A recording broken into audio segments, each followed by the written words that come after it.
My name is Beatrice LeBlanc, but folks round these parts just call me B. I'm 64 years old, widowed these past 10 years, and I've lived my whole life in this creaky old, stilt house on the edge of Bayou in southern Louisiana. The air here's thick with humidity, the kind that sticks to your skin like molasses, and the nights are alive with the croak of bullfrogs and the distant hum of cicadas.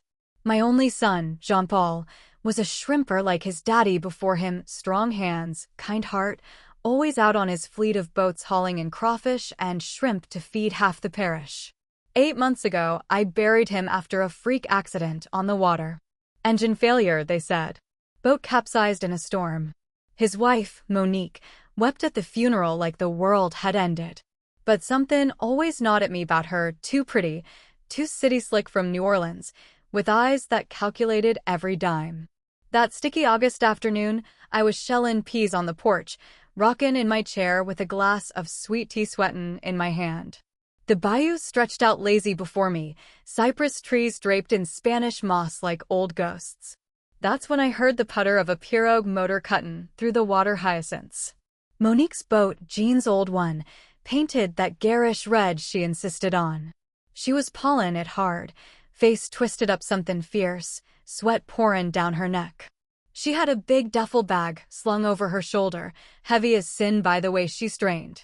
"Monique, share," I hollered from the porch, wavin' my hand.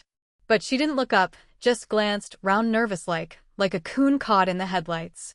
She pulled right up to the deep part where the gators liked to sun, swung that bag once, twice, and heaved it into the murky water.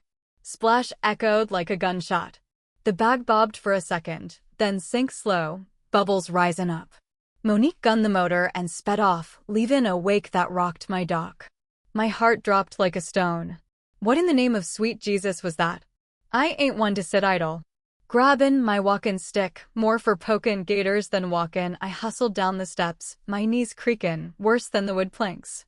The bayou mud sucked at my boots as I waded in, water up to my thighs, Spanish moss brushin' my arms. "Lord, don't let it be nothin' bad," I muttered, eyes scanning for alligator eyes floatin' low. There it was, the bag, half submerged in a tangle of roots. I poked it with the stick, something shifted inside, and then, a sound. Muffled, weak, like a kitten meowin'. But it wasn't no kitten. My hands shook as I hooked the strap and dragged it ashore. The zipper was jammed with mud and water, but I forced it open, prayin' all the while. Inside, wrapped in a soggy roughed-up blanket, was a baby. A tiny baby boy, lips blue as the bayou at dusk, skin cold and clammy.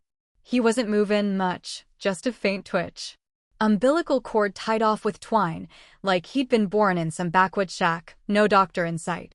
"Oh, Mo,"